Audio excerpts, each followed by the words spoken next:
Por muito tempo, o poder da fala foi atribuído aos homens, muitas vezes indicando que a fala feminina, sendo aguda, indica fraqueza e insegurança, ou que todos os assuntos de seu interesse se resumem a fofocas e futilidades.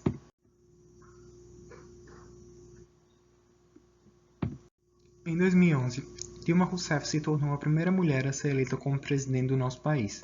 Entretanto, não demorou muito para que a então presidenta começasse a sofrer críticas sobre sua falta de habilidade para falar.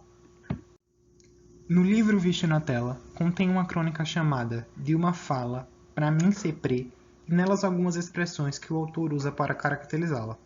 O jornalista não apenas diz o que ele pensa sobre a fala de Dilma, mas afirma a respeito dos pensamentos dela. Há uma enorme diferença do que pensamos e o que falamos, e a forma como nos expressamos pode ser interpretada de diversas maneiras, inclusive em um sentido que não temos a intenção. E é a partir dessa interpretação que o autor de Dilmês faz uma relação com a habilidade de fala de Rousseff com sua capacidade de tomar decisões, julgar e, óbvio, governar. Celso também afirma um pensamento bastante ultrapassado, de que a presença de erros de linguagem significam falta de intelecto, e que só porque algo foi dito de uma forma não tão clara, quem falou tem um pensamento confuso. Outro efeito de linguagem que Araújo usa em seu livro é o uso de artigos definidos como OIA no começo de frases, como as que são vistas aí na tela. O uso de tais tem intenção, não explicitamente, claro, de dizer que não resta dúvidas de que Dilma fala é chocante e é inegável como sua fala e seus pensamentos são primitivos. Além de usar termos científicos como vocábulos e entonação sem ser especializado na área, o jornalista diz que a postura dela é arrogante e autoritária.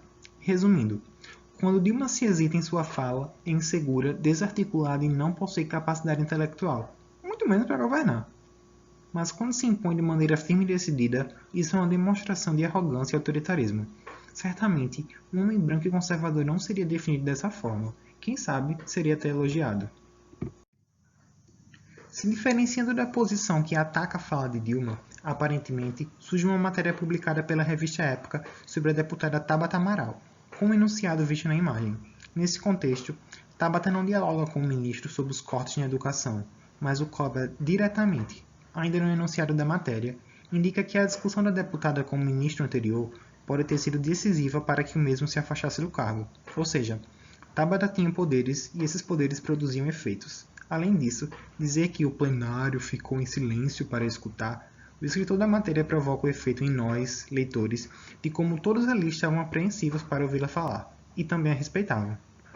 Pode-se parecer que o autor da matéria sobre Tabata e o escritor do livro do mês estejam de lados completamente opostos, mas não tanto assim. O fato de que a ação da deputada é calar e não dialogar nos lembra um padrão que sempre esteve associado aos homens e a sua virilidade de impor. Além de que a Amaral se posiciona a favor de várias propostas que são apoiadas pela mídia, como a reforma trabalhista. Mesmo estando em uma posição política ao contrário de Rousseff e que possa ter privilégios por isso, a Amaral não deixa de ser discriminada, mesmo que indiretamente. Vejamos. Em um trecho da reportagem diz que, quando a jovem de 25 anos subiu na tribuna, porém, todos ficaram em silêncio.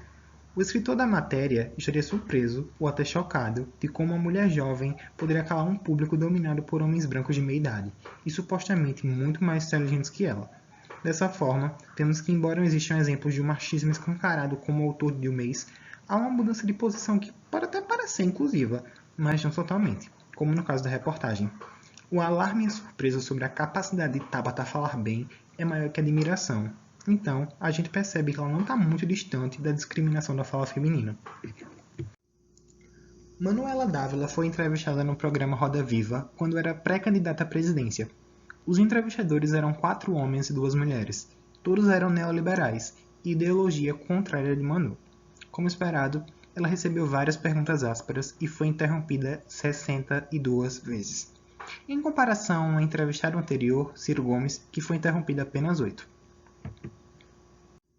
Vários veículos de mídia se posicionaram contra os entrevistadores e a favor de Manu, como vemos na imagem.